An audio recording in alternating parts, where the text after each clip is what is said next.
0.003 into 0.45 by 0.009 വില കാണുക. ദശാംശ സംഖ്യകളുടെ ഗുണനവും ഹരണമാണ്. ദശാംശ സംഖ്യകളുടെ ഗുണനവും ഹരണവും.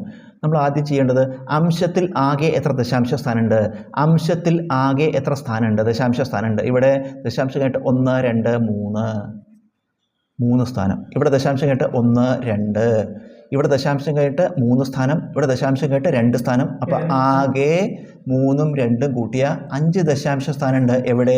ന്യൂമറേറ്ററിൽ ആകെ 5 ദശാംശ സ്ഥാനം. ഇനി ഡിനോമിനേറ്ററിൽ നോക്കുക. ഛേദത്തിലോ ദശാംശം കഴിഞ്ഞിട്ട് 1 2 3, ദശാംശം കഴിഞ്ഞിട്ട് 1 2 3 ദശാംശ സ്ഥാനങ്ങൾ.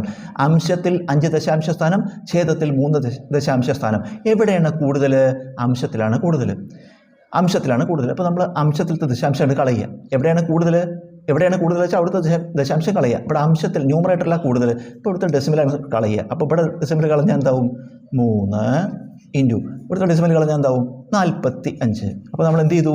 അംശത്തിൽ ആകെ 5 ദശാംശ സ്ഥാനം കളയുക പറഞ്ഞാൽ വലത്തോട്ട് നീക്കുക. ദശാംശ സ്ഥാനം കളയുക എന്ന് പറഞ്ഞാൽ ഈ ദശാംശം വലത്തോട്ട് നീക്കുകയാണ് ചെയ്യുന്നത്. അപ്പോൾ ഈ ദശാംശം ഇങ്ങോട്ട് നീക്കുക, വിലയില്ലാണ്ട് ഈ ദശാംശത്തിന്. അതാണ് 3/45. അപ്പോൾ അംശത്തിൽ 5 സ്ഥാനം വലത്തോട്ട് നീക്കുമ്പോൾ ഛേദത്തിലും 5 സ്ഥാനം നീക്കണം. ഛേദത്തിലും 5 സ്ഥാനം. പക്ഷേ ഇവിടെ 3 സ്ഥാനമേ ഉള്ളൂ, 5 സ്ഥാനം നീക്കാനില്ല, 3 സ്ഥാനമേ ഉള്ളൂ.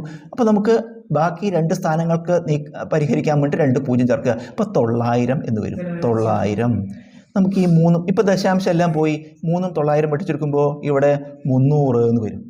ഇത് രണ്ടും കൂടി നമുക്ക് 3 കൊണ്ട് വെട്ടിച്ചെടുക്കുമ്പോൾ 15 3 45, ഇവിടെ 100 എന്ന് വരും. ഇപ്പം എന്താ വന്നത്? 15/100 എന്ന് വന്നു. 100 കൊണ്ടുള്ള ഹരണം നമുക്കറിയാം, എളുപ്പമാണ്. 100 കൊണ്ട് ഹരിക്കാൻ എന്താ ചെയ്യുക? 2 ദശാംശ സ്ഥാനം ഇടത്തോട്ട് നീക്കുക. 100 കൊണ്ട് ഹരിക്കാൻ 2 സ്ഥാനം ഇടത്തോട്ട് നീക്കുക. അപ്പോൾ എന്ത് വരും? 2 സ്ഥാനങ്ങൾ നീക്കുമ്പോൾ ഉത്തരം 0.15.